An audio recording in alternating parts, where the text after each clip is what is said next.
Welcome to the Love Dog Podcast. I'm your co-host, Raina Butcher, here with our host, Dr. Sarah Hensley. Hello. Hello. We've got episode 16 today. Yes.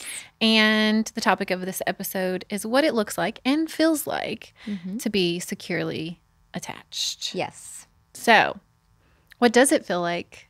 Inner peace. Yeah. Just confidence, resilience, sort of knowing that even through really difficult moments, you are going to be okay. Yeah. Nervous system regulation is just at the heart of secure attachment. Meta-cognition, which is this fancy word for being able to observe your own thoughts, is a key component of secure attachment. I always tell people you can talk yourself on the ledge or you can talk yourself off the ledge, right? And what's the difference there? Right. So if, let's just say, for example, you have a bad moment with your significant other. Say they say something and it comes across rude and you get a little triggered, right? Because you feel like, hey, I didn't deserve that. Right. If your thoughts are, I didn't deserve that. They're such a jerk. What in the heck is their problem? Every thought that you have speaks to your nervous system. So if your thoughts are, I'm married to a jerk, they're super inconsiderate, that was so rude, your nervous system is going to go, oh my gosh, 911, red alert, I'm not safe. Right. But if you have this metacognitive skill, which is largely what I teach, where you can sort of observe your thoughts coming in real time and you can challenge them and be like, hold on. Yeah. Okay. He just said something I didn't like. Right. He's not really a jerk, right? In fact, a lot of the time, most of the time, He's majority a really great of the guy. time, Yeah. he's a wonderful, loving husband. Yeah. Right? But in this particular moment, I didn't love it. And I don't tell people to gaslight themselves and be like, oh, that was no big deal. I shouldn't feel upset about that. No, that's not what I want you to do. What I want you to do is to go, stop. I didn't love that. It didn't come across great. Didn't feel great. Let me take a deep breath and take a step back and think about how I want to approach this.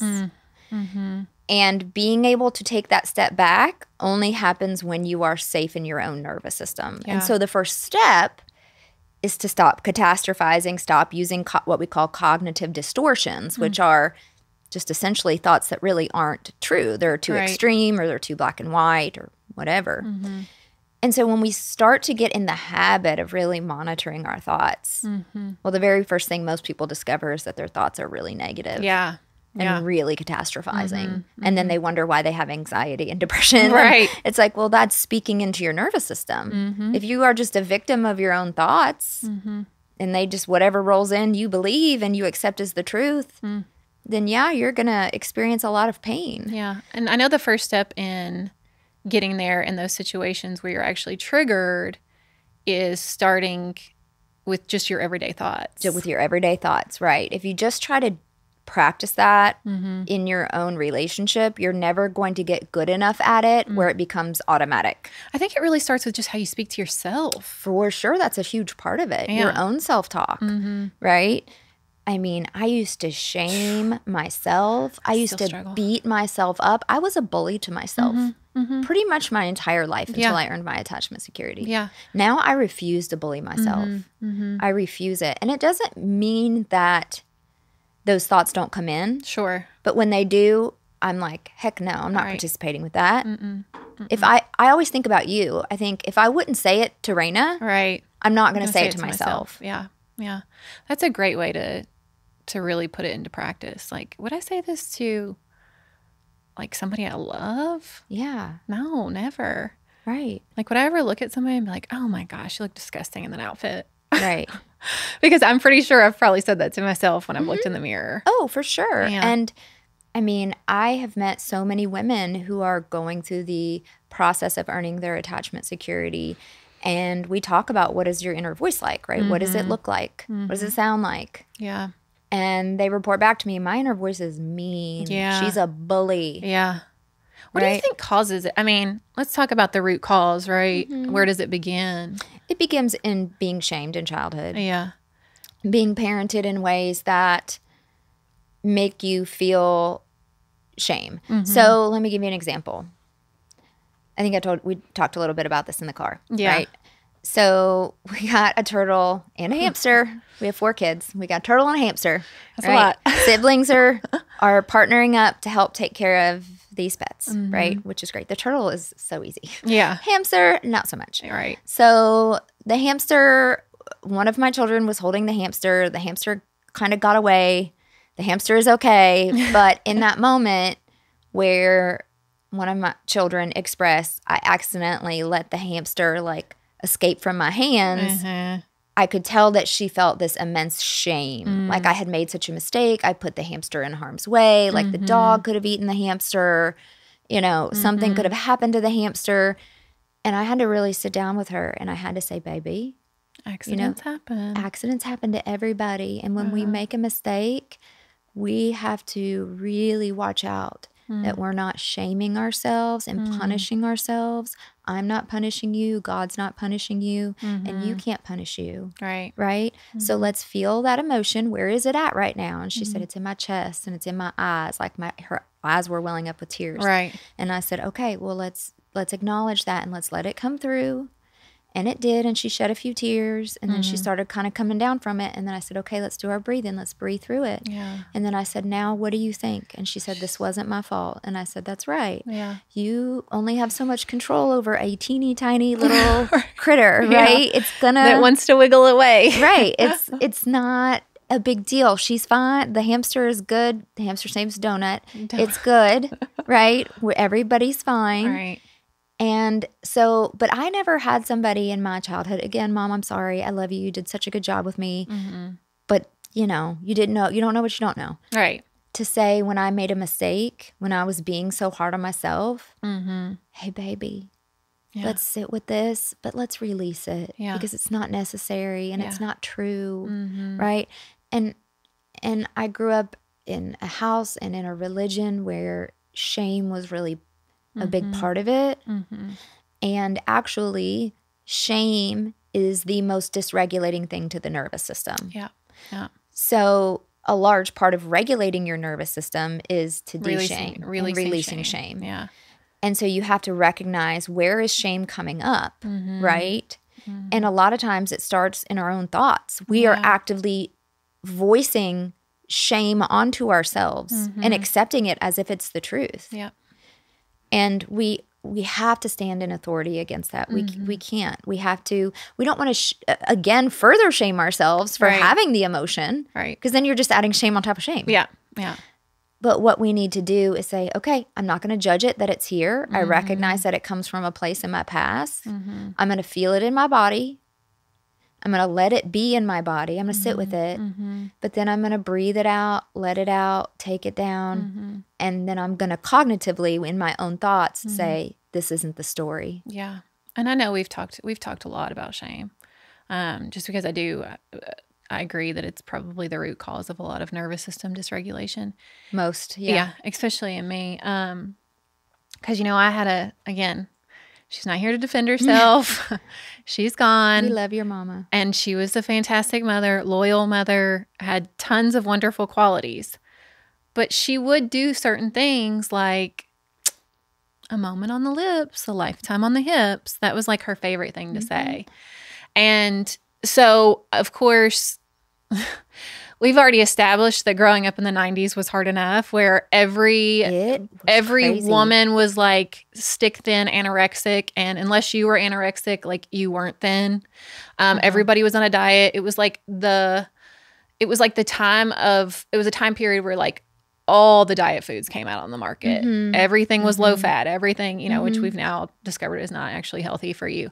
But there, so there was this societal issue where for us in our generation, right, there was so much shame around anything we did. There was so much shame around our basic needs. Right. And actually shaming yourself for your basic needs, like being hungry, is severely dysregulating. So a famous psychologist named Maslow, a long time ago in the 70s, put this pyramid together, okay? And he coined the term self-actualization, which means that you reach the top of meeting your own needs. Like you've met all of your own human needs. And then when you've met all your own human needs, you get to this place of self-actualization, which is like this inner peace and like the fulfillment of your own authenticity.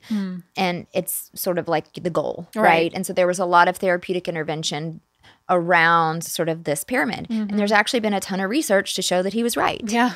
And at the very bottom of the pyramid, so you have to start at the bottom and you have to go up to the top, are your physiological needs.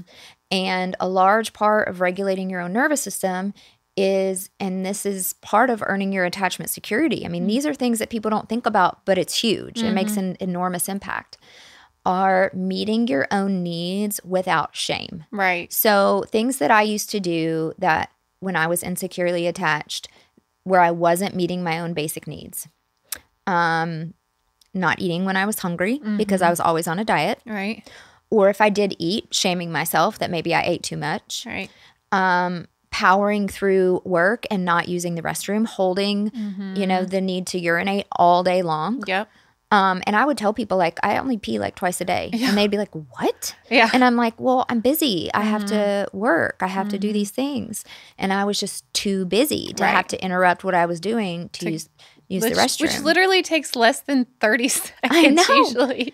But, you know, there's this concept called flow. Like you get in the flow, right? No, And it's happened to me too before. Oh, yeah. So like, you know, when I was a professor for a lot of years of psychology and I was running a graduate psychology program and it was so much work, you know, and I'd just be working sometimes into the night or whatever.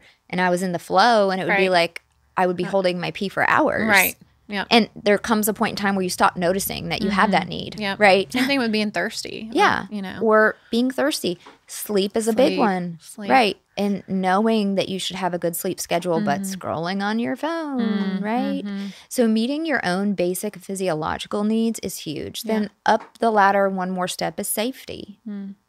Most of us never feel safe in our own nervous systems because we started with a childhood that involved discipline that was inappropriate or shame. I mean, the phrase in my house, shame on you, was used. Yeah, same. And that's not cool. Yeah, or just having I know we've talked about this too, but having a parent that you felt very emotionally responsible for. Yeah. I feel like if anything, that really dysregulated my nervous system as a young child. It's called parentification. Yeah, because I was constantly on eggshells as to how to gauge really both my parents to a degree. My dad just wasn't reactive and my mom was. You know, I think I just fiend affection from my dad more than anything because he was more dismissive. Yeah. So we have to be able to feel safe in our own bodies because the language of the subconscious, where our attachment wounds live, is feeling of the body. It is somatic sensations. That is the voice of the subconscious. So when our subconscious is speaking, when it's trying to inform us, it's doing so through the feelings component of emotion, right? So emotion is made up of the feelings in the body plus the thoughts about what's happening to us, right? The feelings component of emotion is the language of the subconscious. So we will feel things in our nervous system that we don't quite always cognitively understand. Like what am I actually experiencing here? Right. And what most people do is they either launch into a trauma response where they behave in ways they wish they wouldn't. And we're talking about like fighting with your partner, drinking, using drugs, shopping, you know, binge eating. Those are all trauma responses, right? Oh, wow, I've experienced in different categories, right? Yeah. They're all coping mechanisms.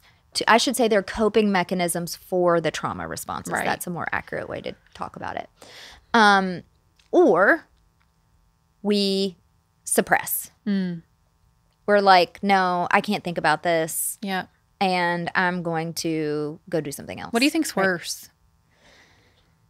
I mean, the coping mechanisms for both are usually the same, right? I'm going to do something else to try to not feel what I'm feeling. Right. And whether you're successful at that Yeah. is, you know, depends really on your attachment style. If you're like an anxious preoccupied, you can't compartmentalize. Yeah. So you're going to usually try to use other people to band-aid your pain. That's what anxious preoccupied do. They use other people to soothe themselves. The dismissive avoidant is going to use hobbies, work, other things.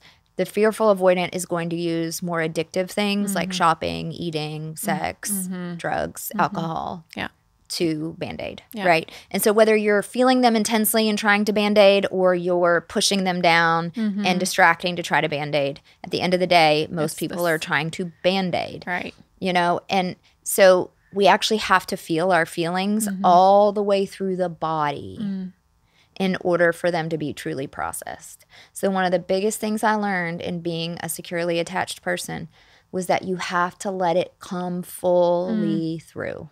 Well, I don't know about you, but there is nothing worse in my life than not getting a good night's sleep.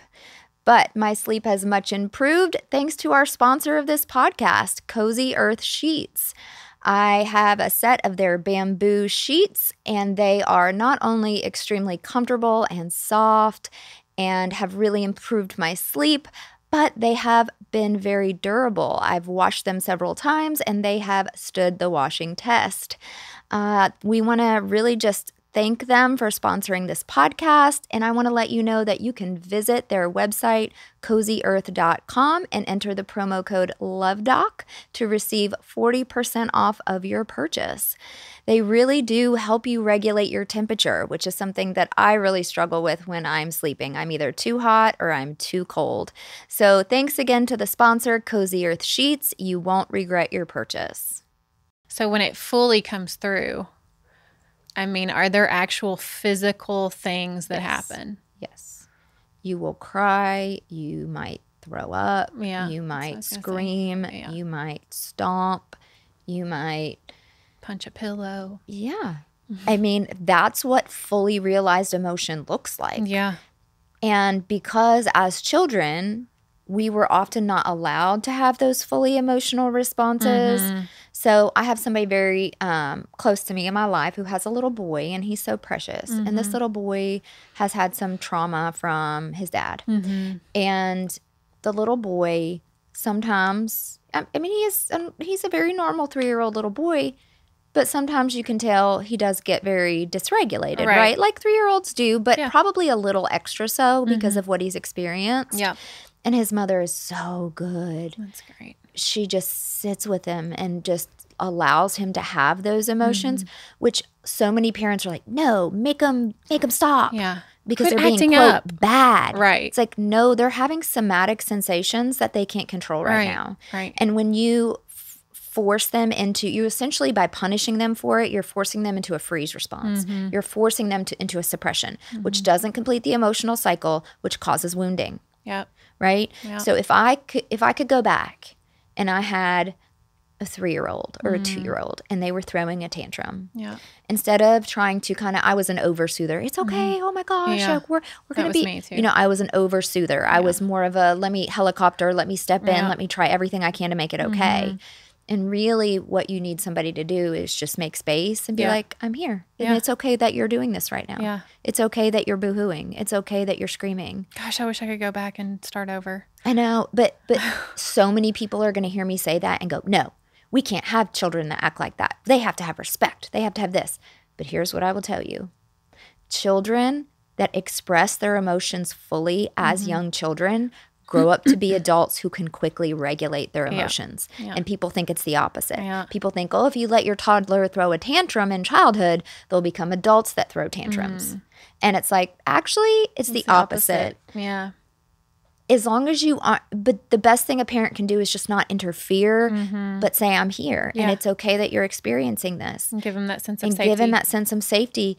And allow it to just rage through their body because they don't have the brain cells yet to regulate it. Most adults can't even regulate their own emotions, let alone a 2 or 3-year-old child. Yeah, man, I wish I could go back and start over. I know, trust me. Because one thing I noticed about John Paul specifically, and he's definitely, he's had trauma, but he's like this ball of tension. Like when I hug him, you can feel that his nervous system is just, he's never released anything.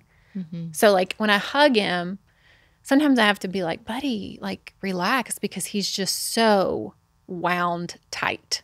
So wound tight. Yeah. And I know that, he has to experience life the way that he will in order to, work through that. But gosh, if I could go back and start over knowing what I know now. I know. And that's why this information is so important. It's so important. Like the awareness that you're bringing to people, not just in their romantic relationships, but in their relationships, with their children. Right. It's so important. And that's why I've said, in other episodes, these are the things that change the world. Because if you can implement these things into children, and then they grow up to not be angry adults who want to like blow up buildings and stuff. That's one example. Or are getting divorced at a 70% divorce rate. Exactly. Because they know how to regulate. Can't sustain a relationship, right? Because they're dysregulated all the time. So what I will say is people think, oh, if you let your kid do that, then they walk all over you. No, you can still hold boundaries. Right. You can still say, no, I'm not willing to talk to you about that until you're able to calm down, but I will sit here with you until that happens, right? And I'm not going to leave you until it happens. But no, or, okay, like my husband's so good at this. Did I tell you the log story? I don't think so. Okay. So 2 weeks ago, every other weekend, we go take all 4 kids. When we have all 4 kids, we take them usually camping in the camper, and we take them on the boat at Lake Cumberland. And of course, my kids are 4th generation boaters. Yeah. So they're very, very experienced. We're very safe. Everybody wears a life jacket, all that stuff. We're good on the boat. But we were in this cove, and my stepson had this gigantic log, and you could tell that this log floated just like a barrel. Yeah. And it had been so smoothed out, probably from like beating up against the rocks, and it was just part of the habitat there. It was really cool. And he thought it was the coolest thing. Yeah. He was spinning it, and he was pushing it, and he could ride on it. And he was like, when we were getting ready to leave the cove, he really wanted to take this log. Oh. And this log was heavy, right? Like, 1, we couldn't have even gotten it on the boat. 2, it wasn't going to fit it with all of us on there. Y'all down yeah, there's no way, right? So my stepson got dysregulated. Yeah. I mean, he started crying, and he's little. Yeah. And no joke. I mean, my husband just has this gift Yeah. with his son. And you've seen it. Yeah. It's really beautiful. It is. He goes over to DJ, and of course he gets down, and he gets kind of on his level, which is another thing. You get down on the kid's level, and you sort of speak eye to eye with him, right? And he gets down, climbs down the ladder on the boat, gets in the water, and he said, buddy, he said, man, I know you're disappointed. This log is so cool. He said, I would be disappointed if I were you too, buddy. And he said, and it's okay to be disappointed and to feel sad that we can't bring it, but we still can't bring it. Yeah. Right? Yeah. And so what did he do? Did he go, quit crying? Right. This log's just too big. Get over it. Right. No. Yeah. Because what would that be doing? Shaming you for having a want or a need. Right. Right? And shaming ourselves for our own needs and wants is what causes our nervous system to be bonkers. So he goes and he says, man, he allowed his son to feel heard, seen, and understood. Yeah. I see your disappointment. And in turn, I see he your feels sadness. safe. And as soon as my husband acknowledges his emotions, boom, his son starts immediately being regulated, right? Because he was heard. Yeah. His emotions were seen. Your emotions especially the feelings portion, are fighting to be heard. Right. And if you don't hear them by stuffing them back down, that energy will stay with you, and it's going to come out in anger. It's going to come out in, addictions or bad habits. It's going to come out in all sorts of different ways. Yeah. I keep wondering, I think about with John Paul, like, is he just going to like sort of explode and like, because he is so wound tight. But I mean, he has had moments where he's released some of it, and I encourage it. I have to ask though, this is actually sort of funny. So, the TikTok trend where, parents would allow their children to like go into the bathroom in the mirror and like say cuss words.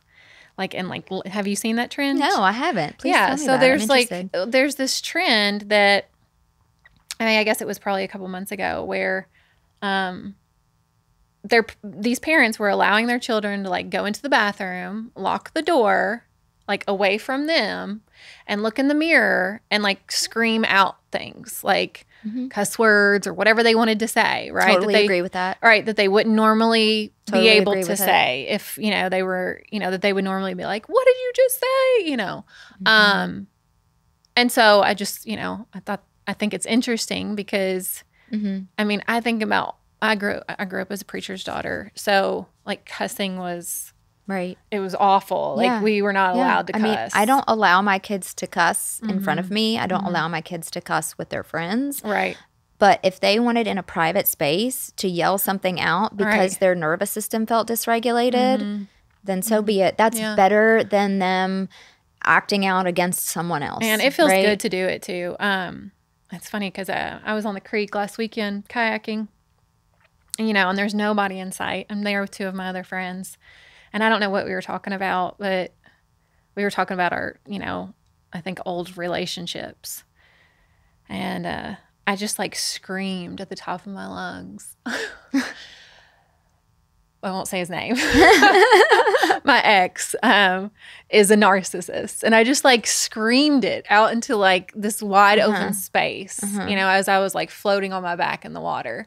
And it just felt so good. And I mean, I could have screamed out anything, right? But it just felt so good to like release some of that tension that I've had built up. Or even like, because sometimes even when we talk, I mean, I'll admit, like when we have these sessions in the podcast, like even I still get a little triggered, you know? I mean, it's tough. It is. It's really tough because it brings up some past painful stuff that sometimes you feel like you've worked through. And then it comes back up. But then you realize, well, maybe I haven't completely worked through it. I understand. So there's this book called The Meaning of Truth by Nicole Sachs.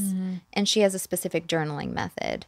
And I think that there's some validity in the concept. I mean, whether or not people choose to use that method for this concept is, somebody's choice. But I think that the concept of speaking your truth, essentially it's this method of journaling where you just say whatever you fly. Want. Yeah. Right? Like no matter how dark, evil, gross, whatever you want to whatever it is, just comes out because those are emotions. I mean, my spiritual faith kind of says like those are getting rid of the demons because you expel them and then you stand up against them and say that's not the story in Jesus' name. Like I'm not doing that, and that helped me a lot. It did. It helped me a lot to release it right, like spit the demons out. Right, because I mean I think that's the big thing, because I know that you talk a lot about like understanding so much of this stuff, and like as you talk about this stuff it's like, okay, I understand all this, but how do you really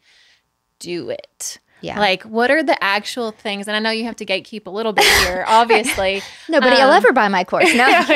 I mean you do have to gatekeep because you have a business that you're running, and it's you're doing really great work. But some of those tools in terms of, well, I think you just said it. I mean, the first one is meta-cognition. Yeah. We have to become vigilant of our thoughts. And there are different methodologies to that I teach. And it would be way longer than this podcast for me to, go into the exact steps.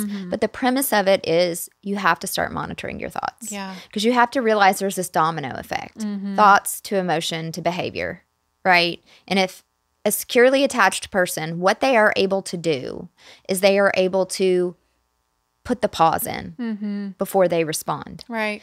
And when we feel safe in our nervous systems, we actually embody a lot of really great qualities that sort of turn on. Yeah. Which are curiosity, compassion and empathy, the ability to experience joy, our ability to be mindful of the present moment. So be mindful of like your tone of voice and the words that you're speaking. And so a securely attached person, when they're going to communicate with their partner, they're able to take that step back, call their nervous system into safety because they're good at that. Right. Because their parents taught them how to do that. Right.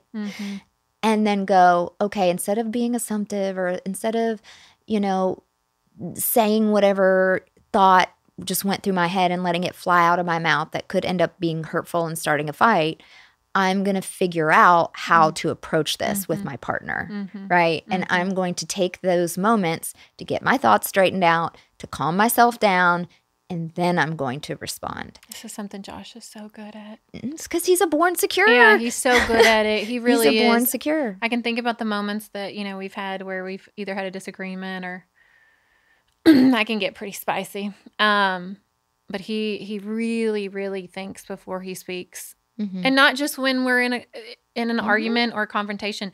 Josh really thinks before he speaks, always. It was one thing that really attracted me to him because it made him like somewhat mysterious, but it also made him someone who I could just tell was really confident in who he was. Right.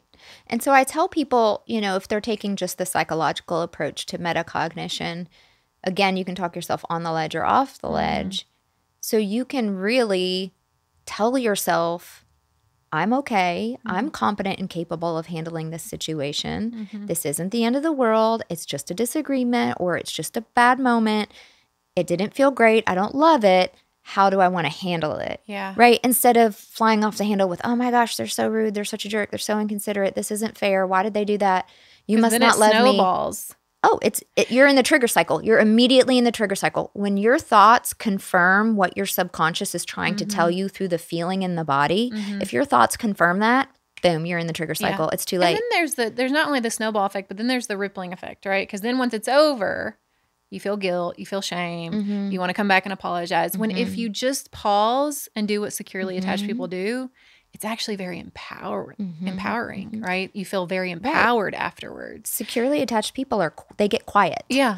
Yeah. And then it brings you and your partner closer together. It creates this level of intimacy too, when you both feel that empowerment, you know, to come together and really talk through it. Right. And it's important not to mistake the quiet response for an avoidant response. Right. Because when quiet goes on for a long, long, long time, we've got an avoidant response. Yeah, that's a little different. But when we have a moment of quiet, a lot of times what secure people doing is they're internally deliberating. Right? They're going, is this, first of all, something that is worth it, right? Because we have to pick our battles. Right. Secondly, is my response to this, are my thoughts about this really truthful and productive in this situation? Or do I need to calm the heck down for a second? Right? Do I need to take a step back and calm down? Yeah. But because the trigger cycle happens so fast and people don't know how and when to interrupt it, and they don't have the tools that they've used enough to become automatic. Right. They're just launching into that cycle. Their trigger response is automatic. Their trigger response is automatic. Yeah. So you have to dismantle the cycle at the 3 levels of the human experience.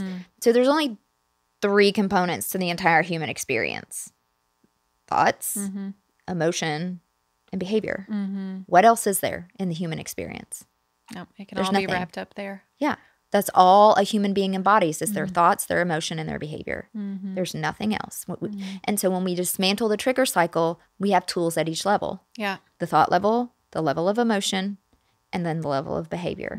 But the tools at the level of thought and the level of the emotion are the capacity builders that allow you to behave intentionally. Right. Because a lot of what other coaches do is they just teach people, oh, this is how you should respond to your partner. Well, that's great. But if they're launched into a trigger response, that's trauma, they're not going to remember to say that. Right. Or it's not going to come, they're going to white knuckle through it at best. Yeah. Right. So I always talk about we have to build capacity. And building capacity to execute secure behaviors is what I do with people. Yeah. So if that's what you need in your life, which I say everyone needs that in their life, go see Dr. Hensley at her website, thedatingdecoder.com. Check out all of her services there. She has groups in September. Yes. We'll have those posted. So check out her hybrid group program. Check out her one-on-ones. Check out Coach Elizabeth, who is also wonderful, who also does one-on-ones and couples coaching. And then, of course, if you are loving and enjoying this content, please continue to tune in. Weekly episode every Tuesday morning drops at 5 a.m. So go check us out on all platforms. And until next time, peace, love, and perspective.